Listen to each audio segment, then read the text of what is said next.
Welcome back to the Siloam Plus podcast. My name is Josh Wofford, and across the desk from me is John Nicholson. John Nicholson. Now, this is going to be releasing while you're not even around. And so, how do you feel about that? It's like we're talking to a ghost at this point.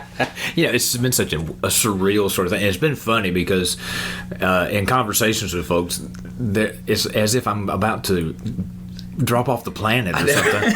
I've been telling folks, I said, please, if you see me in the grocery store, please speak to me, you know. I know. I was feeling like the last sermon you did where you were talking about your sabbatical, Yep. like I was wondering, you know, if there was somebody who was there who had not been there, like, is he dying?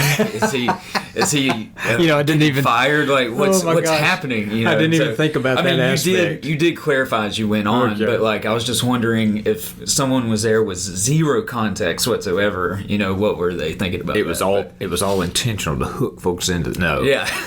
No, it has been an interesting journey, and I'm excited about it. Grateful again, just to reiterate how grateful I am for this opportunity to lay some of these things down for just a short season, but also to be intentional about thinking about what lies ahead for us together in ministry here, and I'm excited about that. And part of that is, as we have adopted the Apostles' Creed as part of our, if you will, our liturgy, our worship, how we do worship, and we've been doing this, now, 3 years?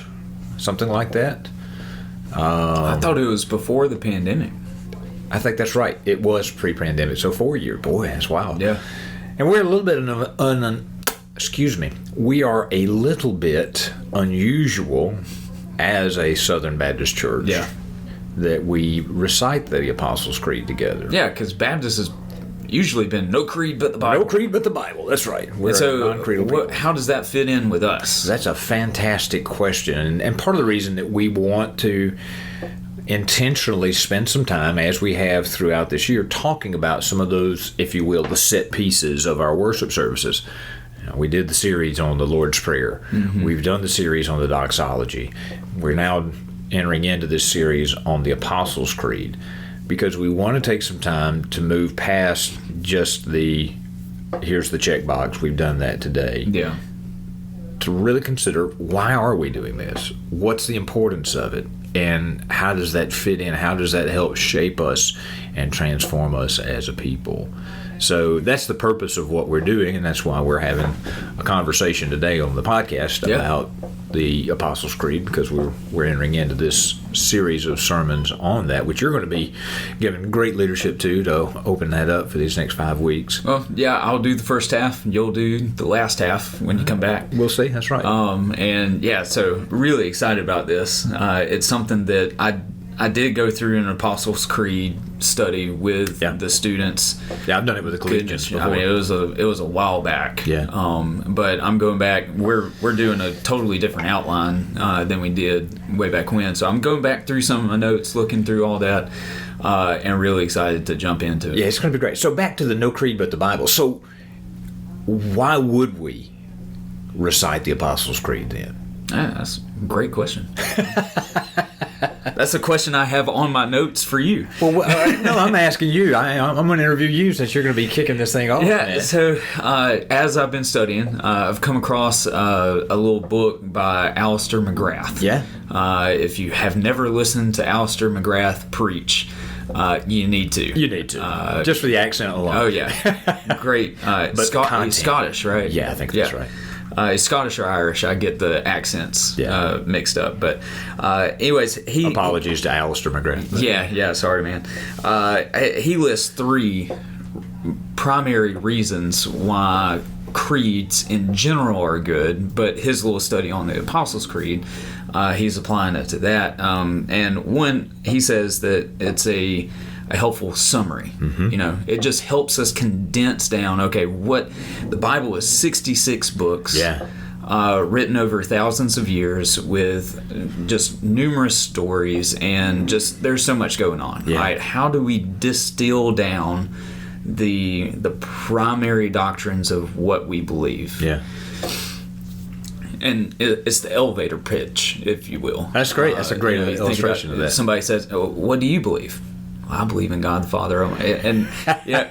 So and there's been a history of doing this throughout, even before Jesus came on board. In the Old Testament, you can find some creeds in there. I think about Jonah when he's on the boat and they're saying, "Who are you?" And he says, "Well, I'm a Hebrew and I fear God of heaven and earth." Boom, like that's it. That's his creed. Right. Now we see that it was empty, and we'll talk about that as we go along. But anyways, it's just a good summary. All right. Then also he talks about that creeds are guardrails.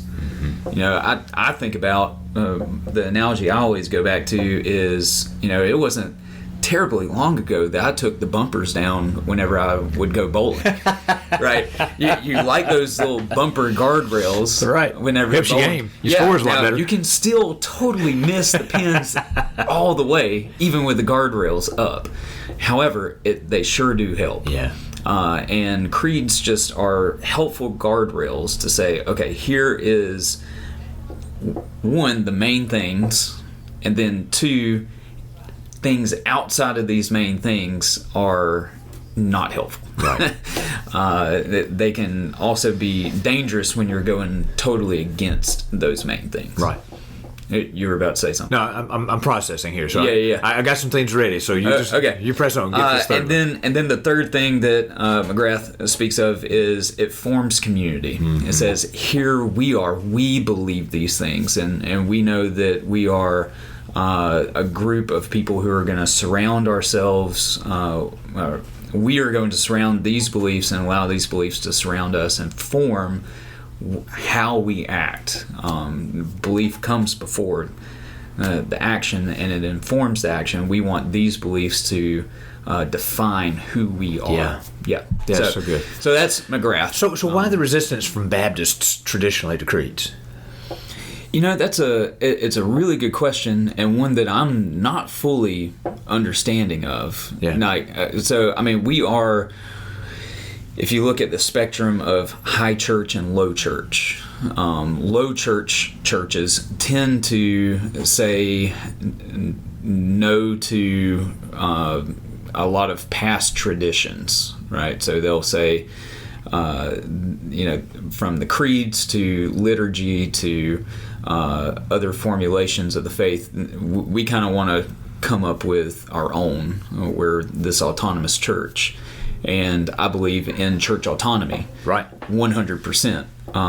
But historically, we have taken that autonomy to just kind of shirk everything else that has come from outside, the local church. And I think that has its problems. Right. It doesn't necessarily have to be a problem, but I think it makes us susceptible to a lot of problems. I agree with that. And I'm reaching way back to my Sanford days, 30 years ago now, with some Baptist history class and those kinds of things that I walked through. But it was reactionary against what they saw as a dead just rehearsal of going through the motions. As one phrase that just sticks in my mind was the idea of the bell, book, and candle. That was just this process, and you could say that you had done worship, and so there was some reaction to that. But also there was a reaction to with the creeds that they were limiting, that they were. How do I say this? It went against the notion of priesthood of the believer. Yeah. In their minds, I think, and in their formulations, those early formulations of Baptist faith and Baptist identity, that you didn't need some outside extra biblical source to say this is who you are. Right.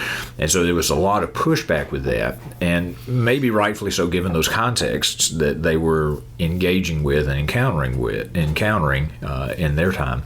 Dr. Timothy George is kind of the one, I think, that has led what is now in fact, there's a group called the Center for the Baptist Renewal or Center something. Or Baptist Center for I don't know. It's got doing. Baptist Center and Renewal in it. Center for Baptist Renewal. You can tell we've done all of our homework for this. Yeah. Anyway, one of the things that they're trying to do is to recapture some of those things from the tradition of our faith that somewhere along the line got thrown out.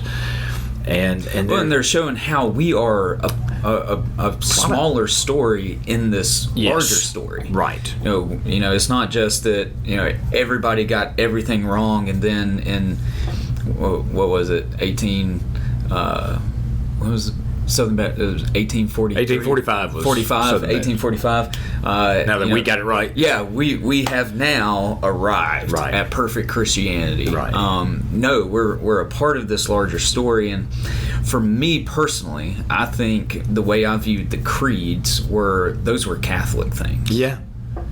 And you know, I'm still 100% not Catholic. But I'm capital C Catholic. Oh yeah, Roman Catholic. Let me put it that way. I'm not Roman Catholic. However, my view has changed on that to see like, no, this is just Christian. Yeah. This is helpful for understanding who I am as a Christian. And I think that's really important for us when we come to this discussion, when we come to this conversation, or even thoughts about the Apostles' Creed, is to remember that it predates Roman Catholicism. Oh yeah. This is an early confession of faith. It was probably a baptismal confession, if you will, that someone at their baptism would recite this, just as a declaration of their faith. Yeah. Dates from the 2nd century or so. You know, they've got different dates on it, but you know, it's a very early collection of distillation, I think is a good term, of what are the central tenets of faith. And one of the beautiful things about this creed is that it is, in many ways, it's ecumenical. It does help us do exactly what you're talking about, to identify the fact that we're not the only church. Mm-hmm. We are part of a larger thing called the church. Right. And there may be different iterations. There may be folks that do things differently. They may even have some secondary and tertiary beliefs or practices that we would disagree with theologically, but we can hold hands because these are some core beliefs that we all hold to. Going back to, I did write some of this down because I thought it was just incredibly interesting. You know, this started, the earliest formulations did start in the 2nd century. Mm-hmm. And, you know, we've talked about Irenaeus and Tertullian and Cyprian, some others that we haven't talked about, Novatian, Origen, we've talked about Eusebius and Cyril. But all these guys, up from 2nd century to 4th century, are writing this, what became distilled down as the Apostles' Creed, but all these guys are writing a very, very similar formulation of the faith. Right. That they identified as, here's what the apostles taught, and here's what the Bible teaches. Yeah, and it's right in line with, you know, Jude 3, you know, to contend for this faith once and for all delivered to the saints. Right. And this just kind of puts it in a package to say, this is what Jude's talking about. Yeah. This is what's been passed on to us and what we need to pass forward. And so we stand in that stream of those folks. And so I do think it's an important thing for us as Baptists, and particularly given our cultural context and our largely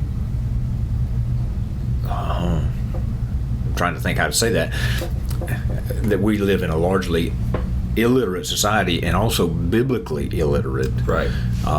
This gives us some waypoints, some coat hangers, if you will, whatever, but some things that we can begin to identify, guardrails, whatever. Yeah. This is what we're talking about when we come to Scripture, and it helps give us a lens to see Scripture through, but also a lens by which we can view our world. Yeah. No, so here, this is kind of tangential. That's but okay. Here's for the we're all about tangents. Here's for the nerdy people in the room. The way that Tertullian and Irenaeus and others were using this, it was practically used as what you were talking about, this baptismal confession. You know, people would proclaim this as a proclamation of their faith before they were baptized. But also, it was used as this hermeneutical rule.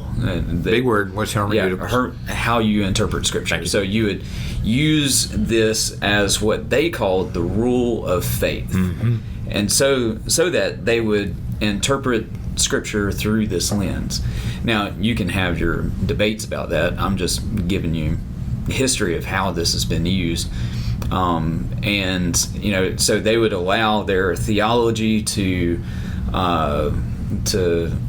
inform their scripture reading, and vice versa. Right. They would use it both ways. And so there's been a more recent push to go back to this rule of faith, looking at scripture. Like we don't need to, it's okay to let theology help us understand the Right. Bible. Instead of just saying, we don't need to bring theology at all to Scripture. Well, yeah, you do. Yeah. You do. And I think that's okay. And I think part of what we're doing at Siloam with proclaiming the Apostles' Creed every single week is, okay, yeah, let's let this embed deeply in us. Right. So that when we're going through Scripture, when we're going through life, this is something that will continually come up. It will just bubble up. Right. It will just inform. It will be the lens through which we see everything. Yeah. When we're talking with our neighbor and they say something a little theologically wonky, we're like, wait, no, I believe Jesus rose from the dead. Yes. He actually rose from the dead. Like that's what I believe. And you can have those types of conversations. And so like I said, the church fathers called it this rule of faith, and this was the distillation of everything, and it was helpful for interpreting Scripture and interpreting all of life. Yeah, not to get too far afield with that, but I think it just has additional importance. There's been a lot of conversation and numerous articles and scholarly work that's now being done on what's called the repaganization of our society. Right. And that's a fascinating terminology because that is the very world in which this Apostles' Creed was crafted, was in the midst of a pagan world. Here were folks who had this life-altering, life-changing encounter with the risen Christ. That gospel begins to spread, and they're beginning to cultivate because they're rubbing shoulders day by day with folks who have no framework to understand. Yep. I believe in the resurrection, or I believe in whatever those things that we believe through the Apostles' Creed, and it became this a tool in their hands, if you will, by which they could interact with their world effectively. And I think, and for me, that's one of the reasons I felt it to be important enough for us to incorporate it into our week-to-week worship here at Siloam, because that's the very world in which we are living again. Yep. And so, okay, this ties in, I promise. Okay, come on. I had someone ask me, why do we mention Pontius Pilate? That's good. Like, what's so first tier, if we're going to use second tier, first tier, third tier, and say the Apostles' Creed is first tier, what's so first tier about Pontius Pilate? That's wonderful. It's a great question. And I was like, and it caused me to think on that for a little bit, and I think I've settled on, like, we have an historic faith. It locates it. Right. And so when you're dealing with this paganism that's out there, is purely spiritual, and it's saying that there is a spirit world that we have to tie into and all this kind of stuff, this pagan spirituality. And you've probably heard this, not to interrupt you real quick, but you've probably heard this more in the context of I'm a spiritual person, not religious. Right. Something along those lines. Yep. And so you're going to find people who are deep into the spiritual world of things. And when we are saying, I believe in God the Father Almighty, we are saying that we believe there is a spiritual world. Absolutely. But we're also saying that the spiritual world has come and tied itself to our physical world. And that we have at a particular point in time. I mean, it's like saying, something like 9/11 happened when George Bush was president. Right. We know that 9/11 isn't just some ethereal concept, but that it was an historic event. Yeah. And we believe that Jesus suffered and died and was buried. And on the third day. Yeah, and on the third day rose again. And my favorite line. Yeah, this is just, when we mention Pontius Pilate, we are tying this into what we believe really Yes. happened Yes. in history. It wasn't some spiritual world that happened someplace else that nobody saw, nobody experienced, but it was tangible. And we have a tangible faith that we're proclaiming. Yeah. So, yeah. Well, John, we're at 20 minutes. I knew it. Well, we thought we weren't going to get through this whole introduction. Oh, I knew better, but anyway. Because there really is. There's so much here. Yeah. And it's such a rich, fertile ground for us to explore. And I am frankly very excited about walking through this over the next several weeks and months together as a church to more deeply engage with the Apostles' Creed as a wonderful rubric for our faith to help us to stay on track, but also just as a way for us to continue as we meditate on it. Mm-hmm. Just to continue to deepen our love for and appreciation for who God is and what He's done in our lives. That's good. Yeah, I'm looking forward to it. We'll cut it off here. All right, but we'll come back. and we're going to come back and we'll talk about I believe in God the Father Almighty, creator of heaven and earth. I love it. That sounds good to me. All right, until next time. See you.